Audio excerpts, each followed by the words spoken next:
Comenzamos las clases del día final de marzo, del 31 de marzo. También para mí es la última clase del trimestre. Vamos a dar hoy la segunda parte del tema 8 y el tema 9, completo, porque es la sucesión intestada y es bastante corto. De manera que seguimos con la segunda parte del tema 7, ineficacia del testamento. Epígrafe 2, ineficacia del testamento. Bueno, hay que decir ante todo que en esta materia rige el principio restrictivo. Es decir, no se pueden inventar nuevas causas de ineficacia del testamento. Solo se pueden aplicar las causas de ineficacia que estén previstas explícitamente por las leyes. Así, el artículo 743 del Código Civil dice: caducarán los testamentos o serán ineficaces en todo o en parte las disposiciones testamentarias solo en los casos expresamente prevenidos en este código. Bien, esto responde a un principio general en materia de contratación, en materia de negocios, que es el favor negoti, que aquí concretamente pues es el principio de conservación, se concreta en el principio de conservación del testamento. Si tenemos un testamento, en principio ese testamento va a ser válido. Ese testamento solamente va a dejar de tener eficacia cuando alguna causa legalmente prevista lo contemple. Así, por ejemplo, en el artículo 773 se nos dice: el error en el nombre, apellido o cualidades del heredero no vicia la institución, cuando de otra manera pueda saberse ciertamente cuál sea la persona nombrada. De manera que aquí, a pesar de que ha habido un error, es un error involuntario, una persona ha querido nombrar a alguien pero lo ha hecho mal, bien, pues a pesar de que se ha equivocado al poner el nombre o al poner el apellido, no lo ha puesto bien, le ha faltado algo, eso no dejaría sin efecto el testamento, sino que lo hace válido si de otra manera se puede saber quién es.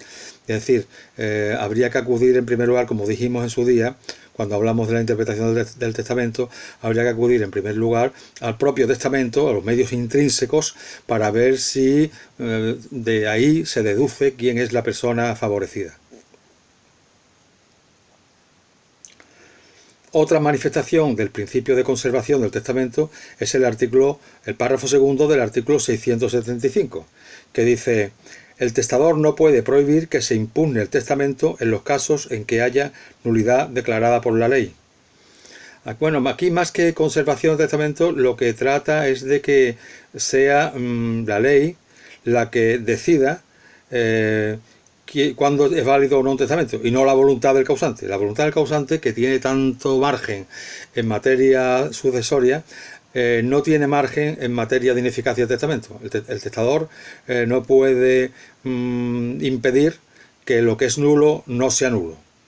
Lo que es nulo seguirá siendo nulo, aunque el testador de alguna manera haya puesto alguna cláusula de salvaguarda de ese testamento. Bien, la doctrina, el código no expresa bien la materia de nulidad del testamento, no lo expresa bien. Dice algunas cosillas, pero no lo sistematiza, no tienen ellos muy claro cómo, no se han preocupado del problema realmente.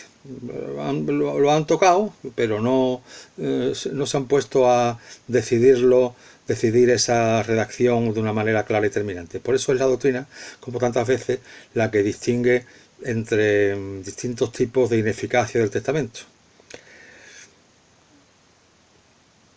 Hay que tener en cuenta que el artículo 687 se refiere a esta materia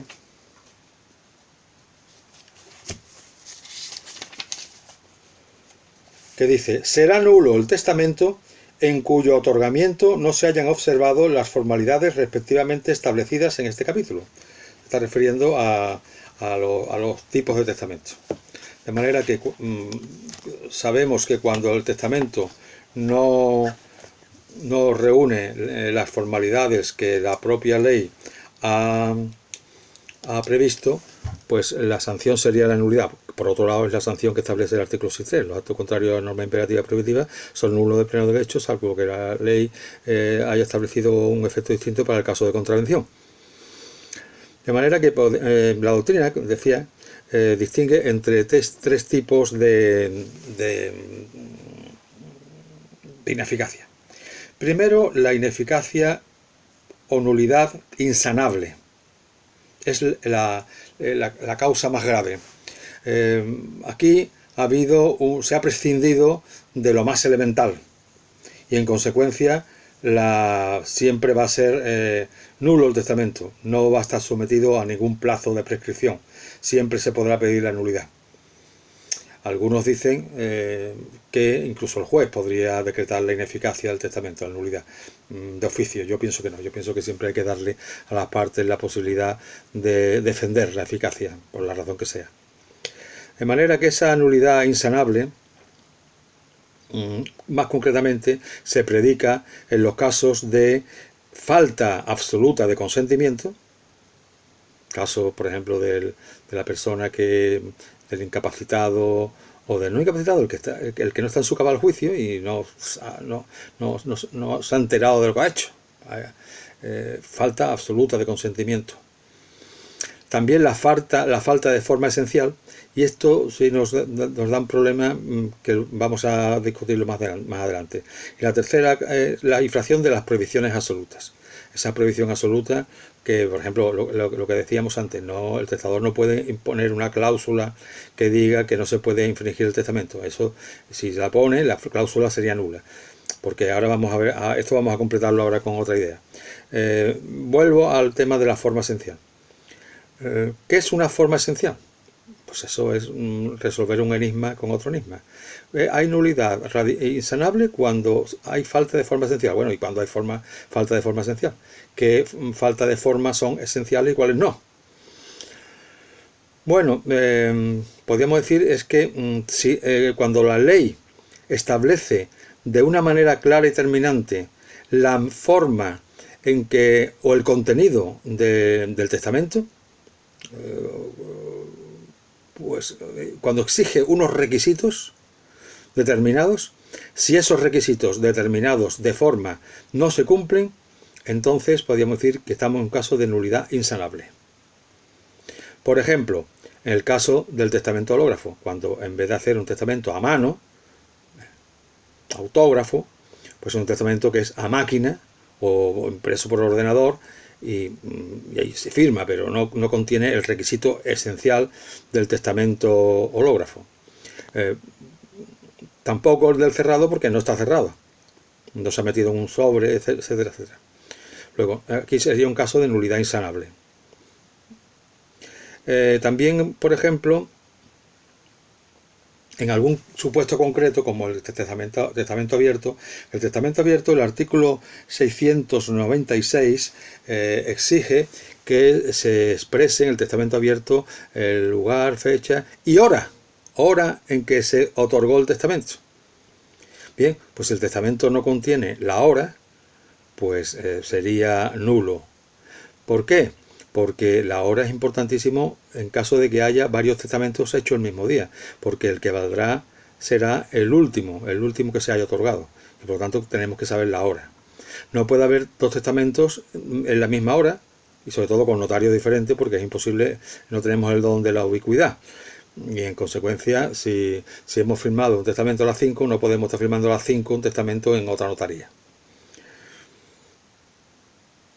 Bien, cuando el testamento abierto no contiene expresión de la hora, pues sería un requisito esencial. Sin embargo, hay defectos de forma que no son tan esenciales y podrían considerarse que pueden anularse, pero son sanables, es decir, sanan con el transcurso del tiempo. ¿El tiempo cuál es? Pues el tiempo de ejercicio de las acciones personales. Se trataría de una acción que se interpone para declarar nulo un negocio, el testamento, y hay que hacerlo en un plazo. A mi juicio, este plazo sería el de 5 años. Sobre todo a raíz de la reforma del artículo 1964 por una ley del año 2015.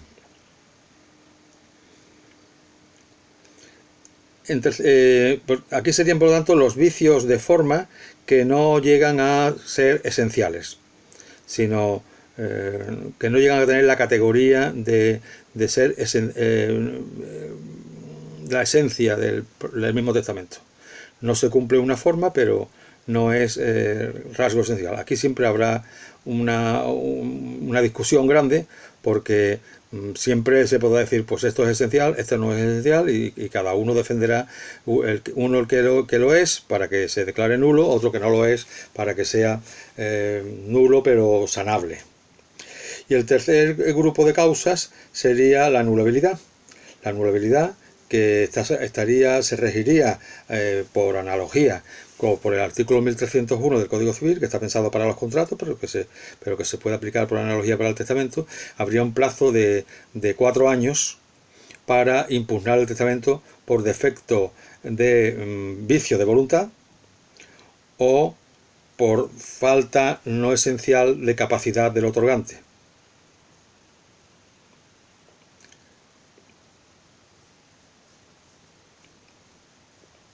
Bien, ahora en cuanto a quiénes deben ser parte del procedimiento de nulidad o de impugnación del testamento. Parte actora, demandante, debe ser aquella persona que tiene un interés en conseguir ese pronunciamiento de nulidad. Es decir, que está interesado, saldría beneficiado si triunfa su acción de nulidad. Aquí podríamos decir que aquí hay una legitimación más estrecha que en materia de contratos, donde un tercero podría impugnar un contrato, aunque si tiene interés en eso, pero no hace falta que sea el beneficiado. Aquí sí, aquí se pide que sea el beneficiado, que al conseguir la nulidad del testamento, con eso consigue recibir las atribuciones que la ley o el testador le da.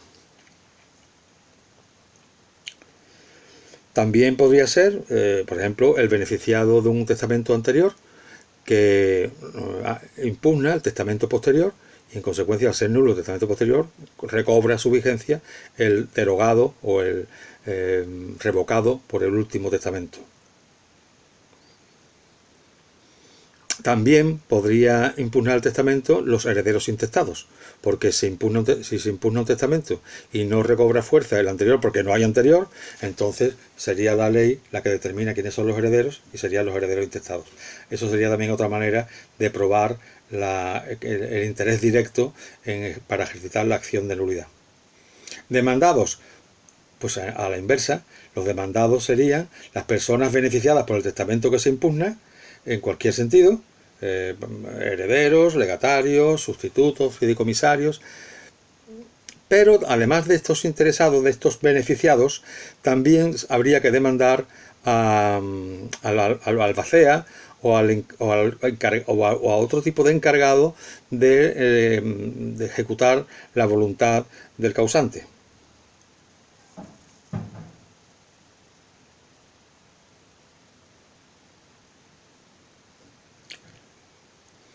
Se discutió en un procedimiento si había que demandar o no al notario que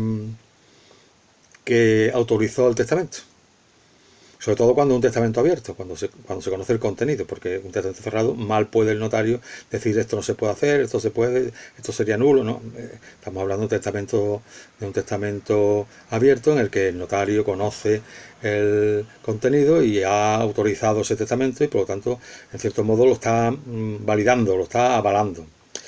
Bien, pues la sentencia del Tribunal Supremo de 10 de noviembre de 1979 consideró que no era necesario demandar al notario autorizante. El notario, al fin y al cabo, se limita a dar fe de lo que expresa el testador. No es el que ha inventado aquello, no es el que del quien ha salido esa iniciativa. Y por lo tanto, en ese caso concreto, no haría falta demandar al notario. Y para terminar este epígrafe hablaremos de la sanatoria excepcional. Igual que en materia de contratos existe la posibilidad de confirmar el contrato anulable, no es nulo, el nulo no tiene posibilidad de confirmación, pero el contrato anulable puede ser confirmado por la persona que tiene acción para impugnar el contrato. Si yo puedo impugnar un contrato, también puedo no impugnarlo. En consecuencia, puedo incluso declarar que ese contrato no lo voy a impugnar, que para mí lo doy por válido, lo doy por bueno. Bien, pues se plantea esta misma posibilidad en materia de testamento. Y a esto se le llamaría la sanatoria excepcional, porque significaría que si una persona reconoce de manera expresa o tácita que un testamento es eficaz, iría contra sus propios actos si luego pretendiera impugnar la eficacia de ese testamento. Claro, todo esto es válido, igual que decíamos antes, que esto es una figura, podríamos decir que es la traducción al derecho de sucesiones de la confirmación del contrato, y ahí decíamos que era contrato anulable. Pues aquí estaremos hablando de lo mismo, de un contrato, de un testamento, en los dos casos en que tiene un plazo de impugnación, el de 5 años y el de 4, pero desde luego no en el caso de la nulidad insanable, porque si en este caso cuando una nulidad es insanable o es absoluta, como se llama en la doctrina, pues se aplica la regla de lo que nulo es, nulo sigue siendo, y no cabe ninguna posibilidad de salvarlo. En la consecuencia de la declaración de nulidad del testamento variará según qué parte se ha anulado. Si la parte anulada es solo una cláusula o unas pocas cláusulas, pero no se ha dicho nada de la nulidad de las restantes, podríamos estar hablando de un caso de nulidad parcial. Es decir, el testamento valdría salvo las cláusulas concretamente que han sido anuladas. Ya hemos ido diciendo en alguna ocasión que esto se puede anular conservando su validez el resto. Por ejemplo, con la sustitución fideicomisaria, pues se puede anular una sustitución fideicomisaria, pero el resto del testamento seguiría siendo válido.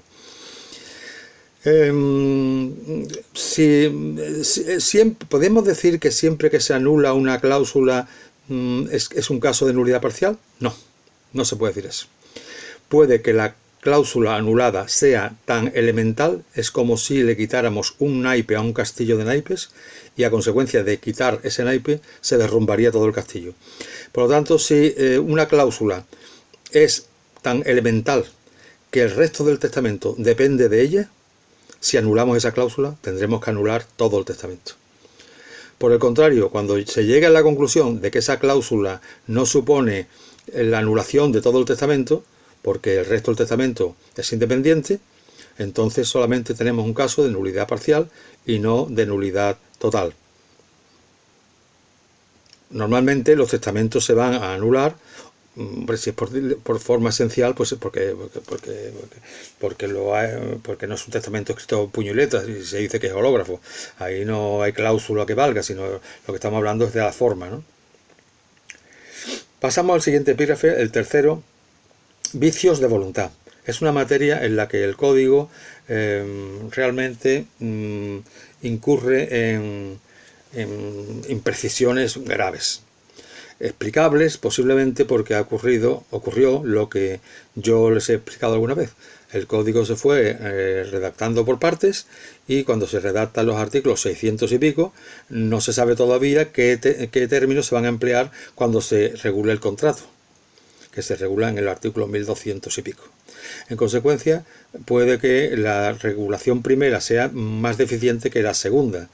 Y la pregunta será siempre, ¿aplicamos la regulación última, la del contrato, a las deficiencias que se aprecien en materia de testamento? Ahí está el tema. Porque si podíamos decir, sí, podemos aplicarla por analogía, pero oiga, es que para que se aplique la analogía es preciso que haya laguna, y aquí no hay laguna. Aquí hay regulación distinta, que es algo muy diferente.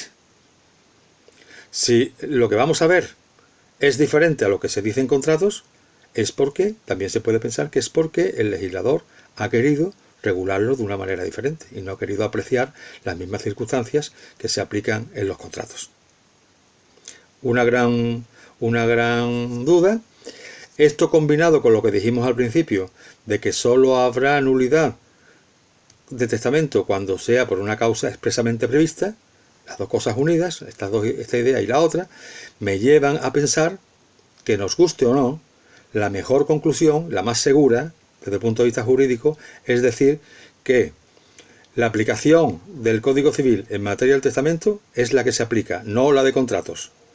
Porque como es más reducida la de testamentos, ampliarlo con causas previstas en el contrato iría en contra de la aplicación estricta de supuestos de nulidad que se predica y a la que me refería al principio.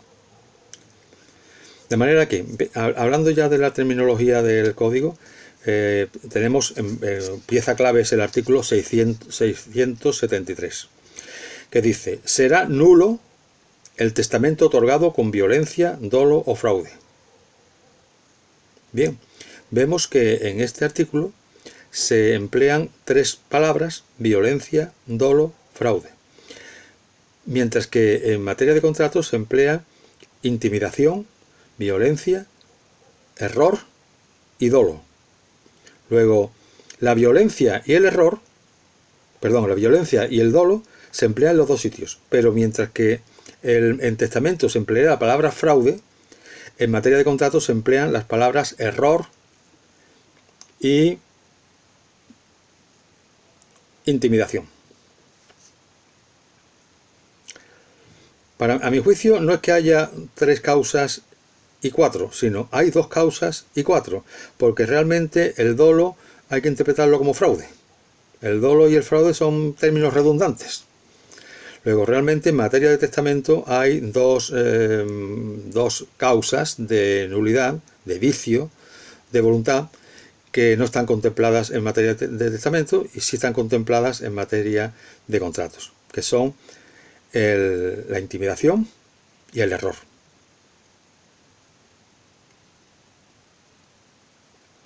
Hay una circunstancia también llamativa. Mientras que en materia de contratos es el contratante que cometió el vicio de voluntad el que tiene acción para impugnar el contrato, solo él, solo el que padeció el vicio es el que tiene acción para pedir la nulidad. En materia de testamento, el que padeció el vicio ha muerto y son otras personas los que tienen que demostrar ese vicio de voluntad del causante ya fallecido, lo cual hace que la prueba tiene que ser dificilísima.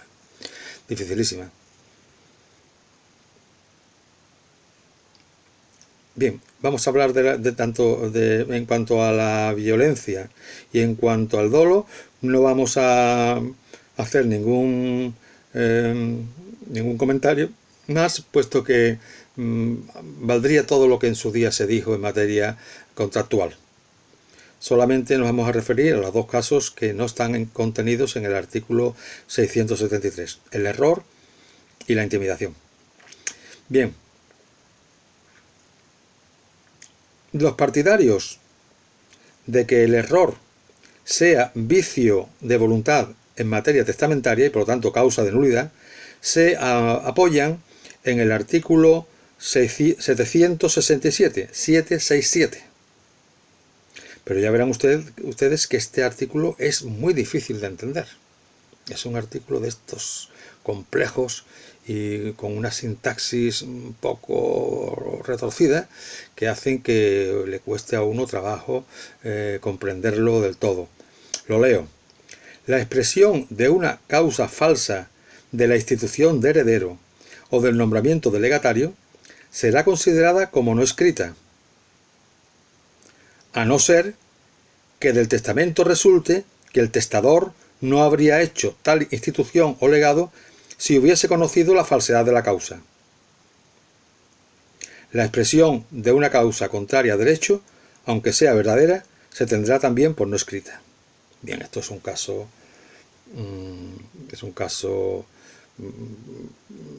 difícil de detectar. ¿Qué es una causa falsa? El testador ha querido justificar algo o ha querido fundamentar algún derecho que ha concedido, pero lo ha hecho de una manera equivocada, lo ha hecho de una manera tan confusa que da pie a interpretaciones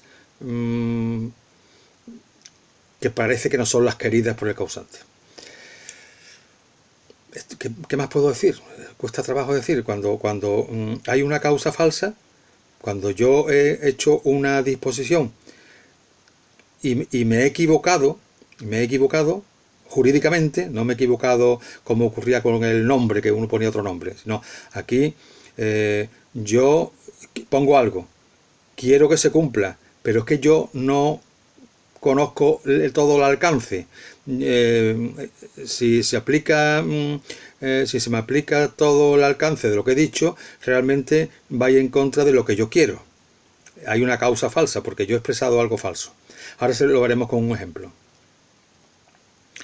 De manera que cuando hay causa falsa, entonces se le tiene por no escrita y esa cláusula concreta, esa concreta disposición a favor de alguien, como heredero, como legatario, sería nula. Valdría el testamento en todo lo demás, pero esa concreta disposición sería nula si hay una causa falsa.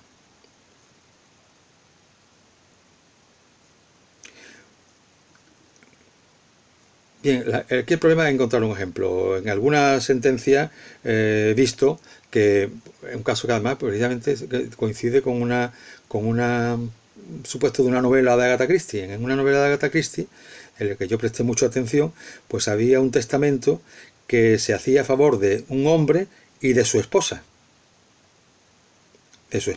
Pero no se decía el nombre de la esposa. Pasó después que después de haberse otorgado ese testamento, ese matrimonio se divorció y contrajo nuevo matrimonio aquel hombre. Luego tenía ahora una esposa diferente. Cuando muere aquel testador, se discute cuál es la heredera. Si la primera esposa, que ya no era esposa, o la segunda, que no lo era cuando se hizo el testamento, pero que lo era cuando murió el causante. Bien, en la novela de Agatha Christie obviamente no se resuelve el caso, pero podríamos decir que si yo pongo en un testamento que le dejo esto a mi esposa, sin nombrarla, sin darle una identificación, pues puede interpretarse que se lo estoy dando a la que es ahora mi esposa, no a la que es posteriormente mi esposa. Luego, mi segunda esposa no tendría derecho a heredarme, puesto que yo lo hice pensando en la que era mi esposa en ese momento.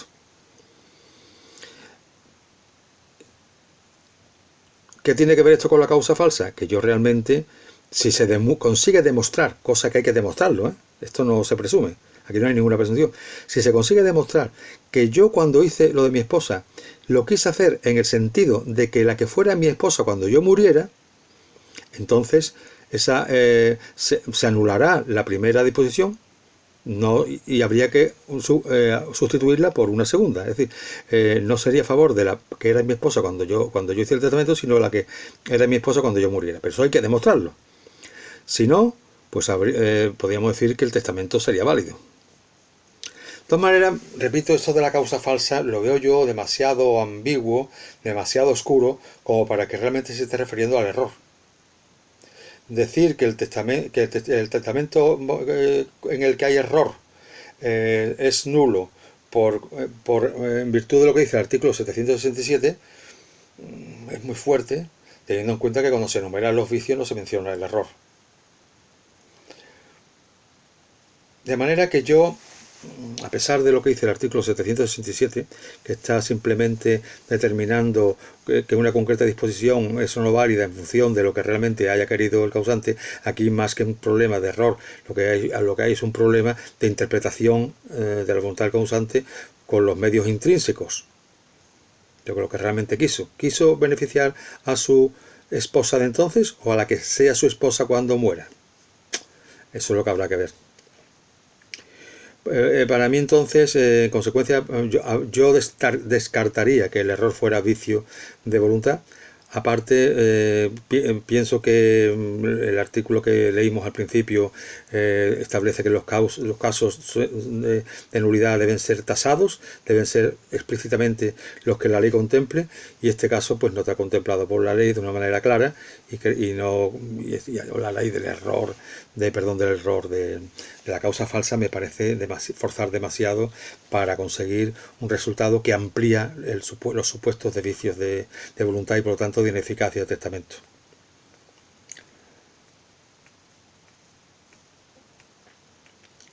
Bien, en cuanto a la intimidación, aquí hay un problema diferente. Es verdad que no se menciona en el artículo 673, es verdad. Hay un error del legislador. Pero en otros lugares de sucesiones, del derecho de sucesiones, la intimidación acompaña a la violencia, como hace siempre, menos en el artículo 673. De manera que ahí hace que nuestras dudas sean más grandes que en el caso del error, puesto que podíamos interpretar el artículo 673 diciendo cuando se habla de violencia se habla realmente de violencia o intimidación porque en todos los demás lugares van juntas. Concretamente, entre las causas de indignidad se menciona la amenaza y la violencia que se hacen al testador para que redacte ese testamento. Se hace bajo amenaza o violencia. Luego ahí resulta que tanto la amenaza, intimidación, la intimidación es una amenaza, como la violencia, las dos consiguen el resultado de que sea declarado indigno el que realizó el que coaccionó esa voluntad del testador.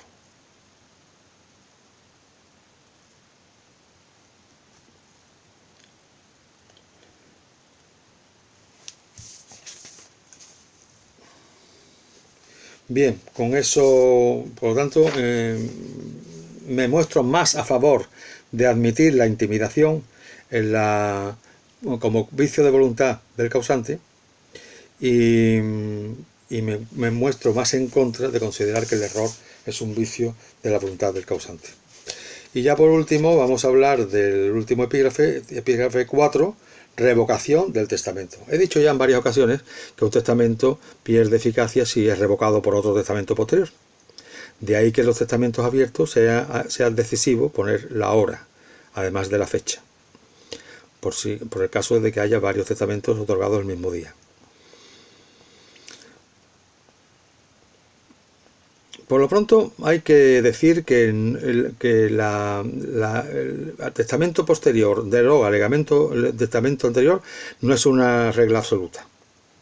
Puede haber un testamento anterior que no derogue al anterior porque se limita a introducir nuevas reglas, pero que no contradicen las anteriores, o es aclaratorio, o es un testamento que no tiene contenido patrimonial. En fin, no siempre un testamento va a revocar uno anterior.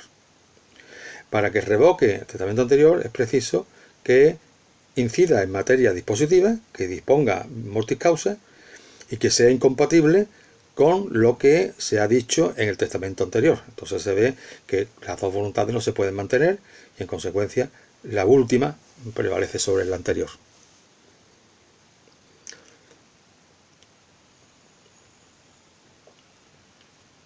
La revocación puede ser expresa, tácita e implícita. Vamos a explicarlo, sobre todo la diferencia entre tácita e implícita. Revocación expresa, está claro. El testador en su Nuevo Testamento declara que quedan derogados todos los testamentos anteriores. O, si nada más que ha hecho uno, incluso convendría hasta decir que queda revocado el testamento de fecha tal. Con lo cual sería una revocación expresa. Pero también vale con que diga quiero que este testamento sea mi única voluntad a tener en cuenta, con lo cual de una manera expresa está dejando sin validez todo lo que hayan dicho testamentos anteriores. Sin embargo, el tácito es un testamento que sin expresar que es el único que va a valer, que quedan derogados o revocados los anteriores, sin decir eso, que sería la manera expresa, dispone de los bienes de tal manera que eso supone que queda sin efecto el anterior.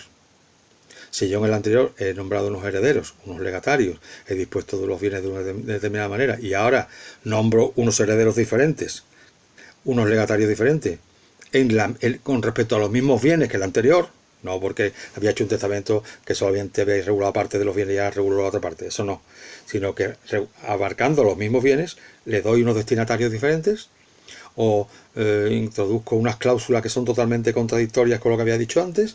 En consecuencia, aquí, aunque no empleemos la palabra revocación ni la palabra este es el único que vale, pues estaríamos hablando de una revocación tácita por los hechos, porque los hechos hacen que sea, podríamos decir, inaplicable el primer testamento. Sin embargo, se habla de revocación implícita cuando sucede lo que contempla el artículo 742, párrafos primero y segundo.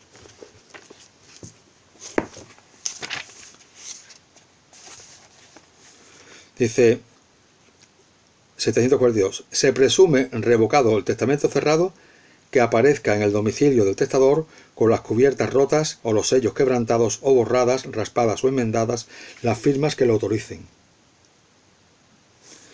Es decir, el hecho de que se suponga, porque aquí esto pasa porque se supone que el testador, no conforme, no contento con lo que hizo, pues lo ha manipulado.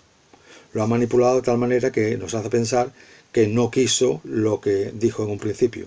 Y por eso se habla de revocación implícita. Al hacer lo que ha hecho, al rasparlo, al abrirlo, al querer romperlo, ha querido dejar sin efecto el anterior. Pero dice a continuación, este testamento será sin embargo válido cuando se probare haber ocurrido el desperfecto sin voluntad ni conocimiento del testador, o hallándose éste en estado de demencia. Pero si aparecieran rota la cubierta o quebrantados los sellos, será necesario probar, además, la autenticidad del testamento para su validez.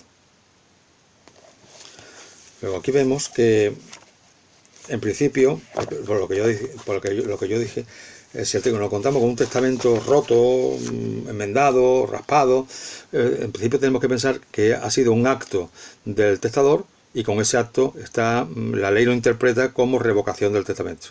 Si se demuestra lo contrario, es decir, que no ha sido el testador, sino otra persona el que ha manipulado eso, entonces podría ser válido lo que dice, siempre y cuando demostremos que ha sido otra persona la que ha manipulado ese testamento. Porque si la manipulación de un testamento por un tercero consiguiera siempre la consecuencia de la nulidad del testamento, se saldría con la suya el tercero. Luego, lo adecuado es que cuando es el tercero y no el testador el que manipula el testamento, valga el testamento y no valga lo que ha hecho, la manipulación que ha hecho el tercero. También hay un caso de destrucción del testamento hológrafo. El testamento hológrafo, dije cuando hablamos de él, que su debilidad, su punto débil, está en que puede ser fácilmente ocultado o destruido. De manera que si es posible obtener un duplicado o una copia del testamento hológrafo, entonces aunque se haya roto o haya perdido el original, valdría la copia, podría valer la copia, salvo que se harán pruebas para ver que no es una manipulación. Bien, ¿qué ocurre cuando varios testamentos se otorgan el mismo día? Bien, aquí hay un problema. Si son varios testamentos abiertos, como en cada uno de ellos se expresa la hora, hay que expresar la hora bajo, eh, bajo pena de su nulidad insanable, perdón, pues entonces valdría el hecho más tarde. Sin embargo, cuando compiten o cuando confluyen la hora de un testamento cerrado o un testamento hológrafo con la hora del testamento abierto, aquí ya no tenemos la seguridad de cuál se ha hecho antes, cuál se ha hecho después, teniendo en cuenta que la única hora cierta es la del testamento abierto, las otras horas no son indicativas. De manera que habría que, en este caso, no en el caso de que todos sean abiertos, habría que sostener, como en principio, en virtud del principio de conservación del testamento, en principio habría que defender que todos son válidos, si son compatibles entre sí. Puede ser que haya varios testamentos del mismo día, pero que sean compatibles entre sí. Por la mañana he dicho algo, al mediodía he añadido algo, pero que no contradice lo anterior. Por ejemplo, he añadido algún legado, pero no he ido radicalmente contra el primero, y por la tarde he hecho otra cosa, pero tampoco. Entonces, pueden ser todos válidos si son compatibles. Ahora, si son incompatibles porque son disposiciones totalmente contrarias, y como no podemos asegurarnos de la hora, pues entonces no nos queda más remedio que anular el testamento y irnos a la sucesión, a la intestada, a la regla de la sucesión intestada. Al igual que ocurre con la nulidad, la revocación, que es una ineficacia provocada por el propio causante, también puede ser total o parcial. Yo puedo revocar una cláusula y dejar el subsistente en todo lo demás el testamento. Yo puedo hacer un testamento para revocar una cláusula y dejando subsistente todo lo demás. Entonces sería una revocación parcial. Yo puedo revocar totalmente el testamento, es decir, queda sin eficacia ese testamento y en su lugar va a valer este. La revocación es un acto personalísimo en el sentido, igual que el testamento. Lo que pasa es que el testamento vimos que en materia de mejoras, pues cabría la posibilidad de disponer de los bienes por parte del viudo fiduciario en cuanto a los hijos comunes y en cuanto al tercio de mejora y libre disposición. Pero salvo ese caso, el testamento es unilateral. Bueno, el testamento siempre es unilateral. Vamos a ver, siempre lo debe hacer el testador, la persona que dispone de sus bienes. Lo que pasa es que hay maneras de delegar la voluntad, de delegar la facultad de mejorar, que también son unilaterales porque la prevé el causante, pero que puede ser al final otra persona la que dispone, que es el viudo fiduciario. Pero realmente el testamento siempre es unilateral, y la revocación, que es dejar sin eficacia un testamento, también debe ser igualmente unilateral. No cabe delegar en terceros, no cabe de ninguna manera meter a otra persona para que haga esa declaración. En cuanto a la capacidad para otorgar la revocación, pues se exige la misma capacidad que para otorgar testamento. Bien, el artículo 737 nos dice lo siguiente: todas las disposiciones testamentarias son esencialmente revocables, aunque el testador exprese en el testamento su voluntad o resolución de no revocarlas. Se tendrán por no puestas las cláusulas derogatorias de las disposiciones futuras y aquellas en que ordene el testador que no valga la revocación del testamento si no le hiciere con ciertas palabras o señales. Es decir, en principio tenemos que extraer de este artículo la consecuencia de la revocabilidad esencial del testamento. Ni siquiera cuando el causante, testador, ha querido garantizar, fortalecer lo que en él dice y decir que todo lo que revoque eso no valdrá, aún así, esta cláusula de prever la posible revocación futura sería inexistente y el testamento sería ineficaz, no valdría y por lo tanto el testamento podría ser revocado. Bien, pero también sabemos, porque ya lo dijimos en su día, que hay supuestos muy concretos en que el testamento es directamente aplicable. No hay que esperar a que muera el causante, porque contiene disposiciones que no son mortis causa, sino que tienen una vigencia presente, del momento presente. Es el caso del reconocimiento de un hijo extramatrimonial. Es el caso del perdón del indigno. En estos dos casos, como el testamento en esa parte tiene eficacia inmediata, no puede ser revocado. Ya ha producido sus efectos plenos y por lo tanto no cabría ahí cambiar la opinión. Por lo tanto, el que reconozca a un hijo o perdone a un indigno tiene que ser muy consciente de que eso no tiene vuelta atrás, de que eso no se va a poder quedar sin efecto. Podrá dejar sin efecto el resto del testamento, pero no esa parte.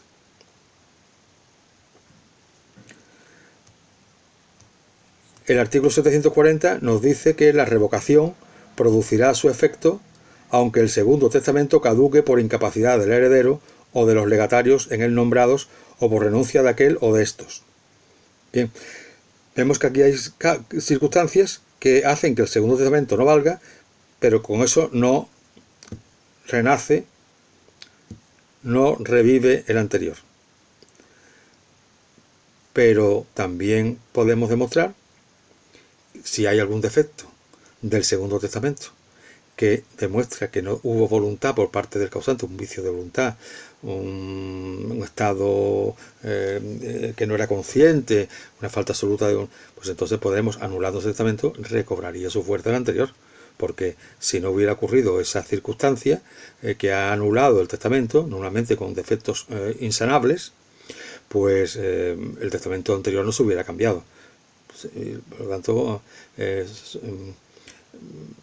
no siempre valdrá el penúltimo testamento, pero en muchos casos sí. ¿Cuándo? Cuando se produce alguna circunstancia que nos hace pensar que el último testamento no se ha querido realmente hacer.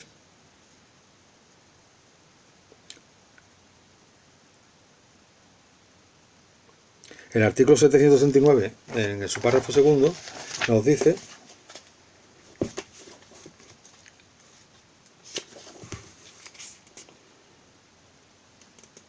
sin embargo, el testamento anterior recobra su fuerza si el testador revoca después el posterior y declara expresamente ser su voluntad que valga el primero.